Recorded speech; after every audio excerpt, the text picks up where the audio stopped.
नमस्कार मंडळी, स्वागत आहे रँकर्स बायोलॉजी या मराठी यूट्यूब प्लॅटफॉर्मवरती. इथे तुम्हाला नीटचे सर्व कोर्स मिळणार आहे मराठी माध्यमातून. ठीक आहे, आजचा टॉपिक आहे न्यूरॉन. तर आपण टॉपिककडे वळूया. तर न्यूरॉन काय आहे, न्यूरॉनचं काम काय आहे, तो कशासाठी महत्त्वाचा ठरतो हे आपण पाहणार आहोत. तुम्हाला माहिती आहे, सेल आपण जेव्हा बोलतो, cell is a structural and functional unit of our body असं आपण बोलतो. म्हणजे सेल, एक सेल, दोन सेल, तीन सेल असे खूप सेल एकत्र येतात आणि तेव्हा आपली बॉडी बनते. तसंच न्यूरॉन हा एक स्ट्रक्चरल आणि फंक्शनल युनिट आहे. न्यूरॉन हा युनिट आहे कशाचा? न्यूरल सिस्टीमचा. ठीक आहे, जी न्यूरल सिस्टीम आपल्याला कंट्रोल आणि कोऑर्डिनेशन करण्यासाठी मदत करते. आपल्या शरीराचं बॅलन्स, बॉडी बॅलन्स, मेंटली आपण जे बॅलन्स असतो तो कशामुळे असतो? तर या न्यूरल सिस्टीममुळे. मी अगोदर सांगितलेलं आहे, या अगोदर पण जे आपल्या बॉडीचे फिजिओलॉजिकल फंक्शन्स असतात ते दोन सिस्टीमवर डिपेंड आहेत.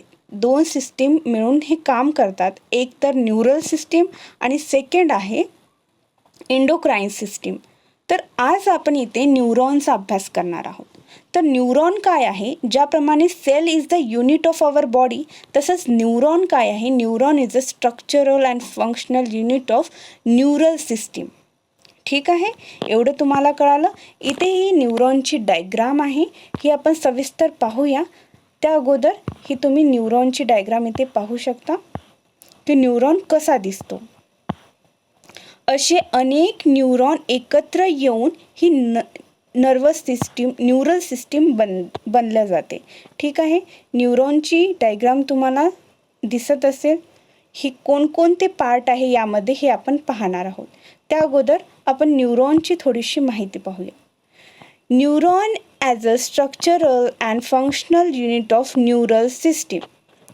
A neuron is a microscopic structure composed of three major parts, namely cell body, dendrites and axon. मी तुम्हाला सविस्तर खाली सांगते, त्या अगोदर एवढं हे आपण थोडंसं हे कंप्लीट करून घेऊया.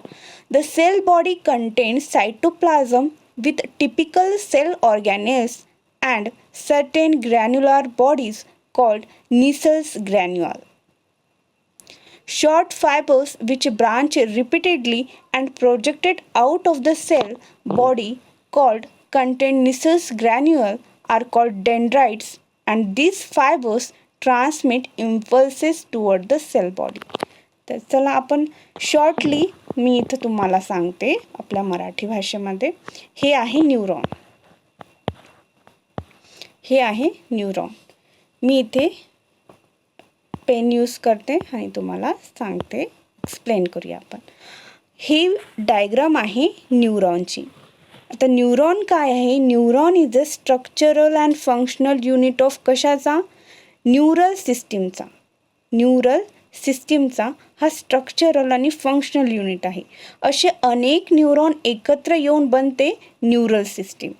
तर ही न्यूरॉन मध्ये याची न्यूरॉन जो आहे त्याचं स्ट्रक्चर तीन पार्टमध्ये डिवाईड झालेला आहे. पहिला पार्ट आहे जो आहे सेल बॉडीचा. सेल बॉडीचा, ठीक आहे, सेल बॉडीचा हा वाला पोर्शन सेल बॉडी. त्यानंतर हा पोर्शन आहे ॲक्झॉनचा. हा एक पोर्शन झाला, हा सेकंड पोर्शन झाला आणि थर्ड आहे हे डेंड्राइट्स. हे डेंड्राइट्स हे थर्ड पोर्शन झालं. तर न्यूरॉन किती पार्टमध्ये डिवाईड केले गेलेलं आहे? तर न्यूरॉन तीन पार्टमध्ये डिवाईड केलेला आहे. पहिला पार्ट आहे सेल बॉडी. इथे मी लिहिते सेल बॉडी. सेल बॉडी जी की कोणती आहे? ही सेल बॉडी. दुसरं काय आहे? दुसरं आहे डेंड्रिट्स. डेंड्रिट्स हे वन झालं, हे सेकंड डेंड्रिट्स. डेंड्रिट्स थर्ड जे आहे ते ॲक्झॉन. थर्ड काय आहे? एक्झॉन. आता तुम्हाला कोणी विचारलं की न्यूरॉनचे किती पार्ट आहे, तर तुम्ही कधीच विसरणार नाही आणि तुम्ही सांगणार की न्यूरॉनचे 3 पार्ट आहे. न्यूरॉन काय आहे? ते neuron is a structural and functional unit of nervous system. ठीक आहे. न्यूरॉनची अजून माहिती आता आपण ही पाहूया. तर ही सेल बॉडी जी आहे ना, या सेल बॉडीमध्ये हे जे तुम्हाला ग्रॅन्युलर पोर्शन दिसत आहेत, हे ग्रॅन्युअल्स दिसत आहे, हे दिसत आहेत ना काहीतरी कचरा असल्यासारखं, त्याला निसल्स बॉडी म्हणतात. त्याला काय म्हणतात? निसल्स ग्रॅन्युअल्स म्हणतात. निसल्स ग्रॅन्युअल म्हणतात. आणि हे काय आहे? जसं आपल्याला माहिती आहे सेल असतो आपला, सेलमध्ये एक न्यूक्लियस असतं, सेलमध्ये सायटोप्लाझम असतं ना, तसंच सेम सायटोप्लाझम असतं. असंच हे न्यूरॉनच्या बाबतीत पण आहे. न्यूरॉनची ही जी बॉडी आहे ना, यामध्ये सुद्धा सायटोप्लाझम आहे. या सायटोप्लाझममध्ये सेंटरला एक न्यूक्लियससुद्धा आहे, जसं सेलमध्ये असतं. तर या सायटोप्लाझममध्ये ग्रॅन्युअल्स आहे. त्याला एक स्पेसिफिक नाव दिलेलं आहे.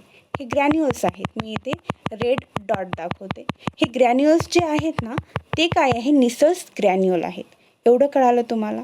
आता पुढे जाऊया. ही झाली सेल बॉडी. त्यानंतर इथे उल्लेख केलेला आहे डेंड्रिट्सचा. आता हे डेंड्रिट्स काय आहेत? डेंड्रिट्स काय आहेत? हे बघा, सेल बॉडीच्या सभोवताली ही अशी कव्हर केले गेलेले आहेत डेंड्रिट्स.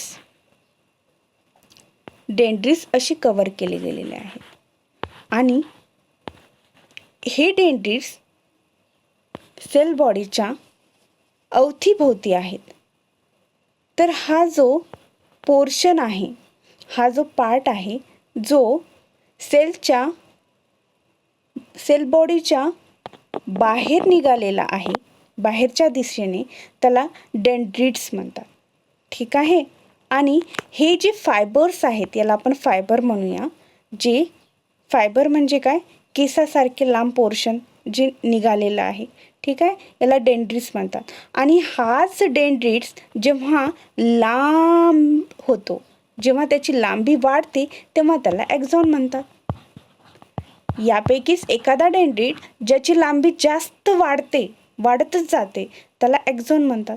तर तुम्हाला इथे कळालं असेल, न्यूरॉनचे 3 पार्ट आहेत. एक तर सेल बॉडीमध्ये सायटोप्लाझम आहे, त्यामध्ये सेंटरला न्यूक्लियस आहे आणि त्यामध्ये ग्रॅन्युलर जे पोर्शन आहे त्याला निसल्स ग्रॅन्युअल म्हणतात. आणि अवतीभोवती फायबर्स निघालेले आहेत, हे प्रोजेक्टेड फायबर्स आहेत जे बाहेरच्या दिशेने आहेत, त्याला डेंड्रिट्स म्हणतात. याचं काम काय आहे? याचं काम आहे की इम्पल्सेस जे मॅसेज येतो ते मॅसेज कॅच करायचा आणि सेल बॉडीपासून तो एक्झॉनकडे ट्रान्समिट करायचा. ठीक आहे. एवढं कळालं तुम्हाला. एवढं हे वरचं पोर्शन तुम्हाला कळाले असेल की कोणतं काय आहे. हे झालं. आता आपण स्टडी करणार आहोत या एक्झॉनची. एक्झॉनमध्ये इथे सचवान सेल आहे, मायलिन शीथ आहे, नोड ऑफ रणवीर आहे, एक्झॉन टर्मिनल आहे. तर हे काय आहे? तर हे एक्झॉन काय आहे? हे लॉंग फायबर आहे, डेंड्राइट सारखाच लांब फायबर आहे, ज्याचा शेवटी ज्या एंडिंगला तो ब्रांच आहे. ब्रांच म्हणजे फाटे फुटलेले आहे. तिथे आपल्याला इथे दिसत आहे ना वेगवेगळे, इथे दिसत आहे हे. ठीक आहे. एक्झॉनबद्दल आता माहिती जाणून घेऊया की एक्झॉनमध्ये कोणकोणता पार्ट आहे, कोणकोणता पोर्शन आहे, ते आता आपण पाहूयात. तर एक्झॉन मध्ये इथे आपण वाचूयात थोडंसं. Each branch terminate a bulb like structure called the synaptic knob. तर या एक्झॉनची जी एंडिंग आहे, जिथे ब्रांचेस पडतात, त्याला काय म्हणतात? सिनॅप्टिक नॉब म्हणतात. याला काय म्हणतात? सिनॅप्टिक नॉब म्हणतात. इथे पेन यूज करते मी. काय म्हणतात? सिनॅप्टिक नॉब म्हणतात. या एक्झॉनच्या एंडिंगच्या पोर्शनला, जिथे एक्झॉन ब्रांच्ड होतो, जिथे त्याचे फाटे फुटले जातात, त्याला सिनॅप्टिक नॉब म्हणतात. ठीक आहे. Which is possess synaptic vesicles containing chemicals called neurotransmitter. आणि याच्यामध्ये जे केमिकल्स असतं न्यूरोट्रान्समीटर, ते महत्त्वाचं आहे मॅसेज एका ठिकाणाहून दुसऱ्या ठिकाणी पोहोचवण्यासाठी. आपल्या शरीरामध्ये एका ठिकाणाहून दुसऱ्या ठिकाणी मॅसेज पोहोचवण्याचं काम कोण करतं? न्यूरॉन, नर्वस सिस्टीम करतं. तर या नर्वस सिस्टीममधला जो न्यूरॉन आहे ते एकमेकाशी, आता अनेक न्यूरॉन आहेत आणि त्यापासून बनलेली आहे नर्वस सिस्टीम. तर हे अनेक न्यूरॉन एकमेकाशी कनेक्ट कसे होतील? तर हे जे इथं ब्रांच्ड पोर्शन आहे ना, आता इथे दुसरा न्यूरॉन कनेक्ट होईल, त्याचे डेंड्राइट्स याला लागून जातील. मग याच्यामधली जी माहिती आहे ना ती त्या न्यूरॉनमध्ये पास होईल आणि अशी करत करत ती ब्रेनपर्यंत पोहोचेल. ठीक आहे, एवढं कळालं. तर न्यूरो ट्रान्समीटर केमिकल्स असतं याच्यामध्ये. Axon transmit nerve impulses away from the cell body to the synapse or the neuromuscular junction based on the number of axon and dendrites. या नंबर ऑफ ॲक्झॉन आणि डेंड्रॉइड्स वरून याचे काही टाईपसुद्धा पडलेले आहेत. त्या अगोदर आपण या न्यूरॉनचं पूर्ण स्ट्रक्चर पाहूया. ठीक आहे, तर इथे देर इज अ ॲक्झॉन, 2 टाईपचे ॲक्झॉन आहेत. ठीक आहे, एक मायलिन शीथ जिथं कवर आहे तो, आणि जिथं नॉन मायलिनेटेड कवर आहे. हे बघा, इथं मायलिन नाही आहे, हे तुम्हाला दिसत आहे. इथे मायलिन आहे की नाही तुम्ही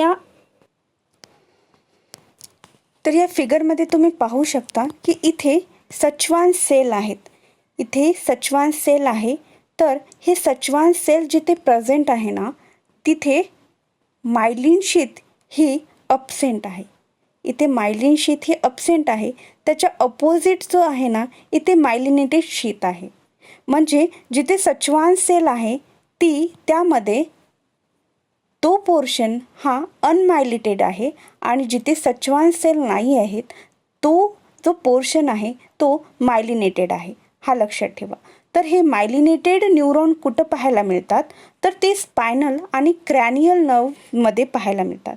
स्पायनल आणि क्रॅनियल कोणते? स्पायनल म्हणजे आपला स्पायनल कॉर्ड आणि क्रॅनियल म्हणजे आपल्या ब्रेन पोर्शनमध्ये मायलिनेटेड नर्व फायबर मिळायला मिळतात.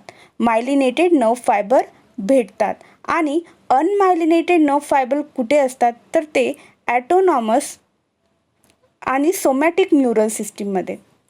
आता ॲटोनॉमस काय आहे, सोमॅटिक न्यूरल सिस्टीम काय आहे? तर ॲटोनॉमस न्यूरल सिस्टीम म्हणजे जे हृदयाचे जे फंक्शन आहेत त्यामध्ये येतं. तिथे हे अनमायलिनेटेड नर्व फायबर्स प्रेझेंट असतं. ठीक आहे, आणि मायलिनेटेड कुठं प्रेझेंट आहे? तर ते आपल्या ब्रेनमध्ये आणि स्पायनल कॉर्डमध्ये. आणि या दोन सेल्सच्या मध्ये, या 2 ॲक्झॉनच्या जे मायलिनेटेड शीटच्या मध्ये जो गॅप आहे त्याला नोड ऑफ रणवीर असं नाव दिलेलं आहे. त्याला काय नाव दिलं आहे? Node of Ranveer. या गॅपला नोड ऑफ रणवीर. तर आता आपण सुरुवातीपासून इथे पाहणार आहोत. ठीक आहे, एकदा मी रिवाईज करते की यामध्ये काय काय आहे आणि त्यानंतर आपण लेक्चरला एंड करूया. हे न्यूरॉन आहे, कळालं तुम्हाला? हा न्यूरॉन आहे आणि न्यूरॉन काय आहे? नर्वस सिस्टीमचा युनिट आहे. अनेक न्यूरॉन बनून काय बनतं? तर नर्वस सिस्टीम बनतं. ठीक आहे, तर न्यूरॉनमध्ये 3 पार्ट आहेत. 3 पार्ट कोणते? एक तर डेंड्राइड आहे. पहिला पार्ट कोणता आहे? डेंड्राइड आहे. त्यानंतर सेल बॉडी आहे. सेल बॉडीमध्ये सायटोप्लाझम आहे, त्यामध्ये सेंटरला न्यूक्लियस आहे आणि जे ग्रॅन्युलर इथं आपल्याला ग्रॅन्युअल्स दिसत आहे त्याला निसल्स ग्रॅन्युअल म्हणतात. त्यानंतर या डेंड्राइट्सपैकीच एक डेंड्राइट जेव्हा लांब होतो, जे लॉंग फायबर आहे त्याला ॲक्झॉन म्हणलं गेलेलं आहे. ॲक्झॉन हा मायलिनेटेड शीथ असलेला आहे आणि अनमायलिनेटेड शीथ असलेला आहे. मायलिनेटेड शीथ जिथे आहे तिथे सचवान सेल अब्सेंट आहे, पण जिथे मायलिनेटेड शीथ नाही आहे तिथं सचवान सेल प्रेझेंट आहे. ठीक आहे, आणि या 2 सेलमध्ये जो गॅप आहे त्याला नोड ऑफ रणवीर म्हणलं जातं. न्यूरॉनच्या शेवटी म्हणजेच ॲक्झॉनच्या एंडिंगला, ॲक्झॉनची एंडिंग कुठे होते? एक ब्रांच्ड पोर्शनमध्ये होते, त्याला सिनॅप्टिक नॉब म्हणलं गेलेलं आहे. या सिनॅप्टिक नॉबचं काम काय आहे? तर इम्पल्सेस जे डेंड्राइड करून इन्फॉर्मेशन येते ती ॲक्झॉनमार्फत या सिनॅप्टिक नॉबपर्यंत येते आणि या सिनॅप्टिक नॉबपासून ही इन्फॉर्मेशन पुढे ट्रान्समिट केल्या जाते. या न्यूरॉनच्याच या ॲक्झॉनवरून याचे काही टाईप पडलेले आहेत. न्यूरॉन इथे या फिगरमध्ये फक्त एक ॲक्झॉन आहे याला, ठीक आहे. इथे फक्त एकच तर इथे ॲक्झॉन आणि डेंड्राइट्सच्या नंबरवर इथे याचे काही टाईप पडले गेलेले आहे न्यूरॉनचे. तर ते टाईप कोणते आहे? मल्टीपोलार, बायपोलार आणि युनिपोलार, हे असे टाईप पडले गेलेले आहे न्यूरॉनचे. हे बेस्ड ऑन कशावर आहे? तर नंबर ऑफ ॲक्झॉन आणि डेंड्राइट्सवर. तर मल्टीपोलार म्हणजे काय? मल्टीपोलार ॲक्झॉन म्हणजे काय? तर मल्टीपोलार न्यूरॉन म्हणजे काय? तर with one axon and 2 or more dendrites. तर इथे जो न्यूरॉन आहे तो कोणता आहे?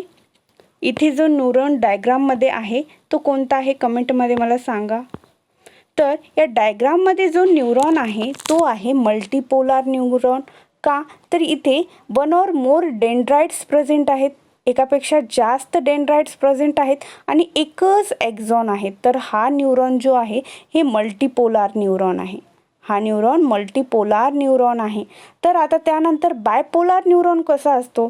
तर बायपोलार न्यूरॉनला फक्त एक ॲक्झॉन असतं आणि एकच डेंड्राइट्स असतं. म्हणजे आता ते कसं?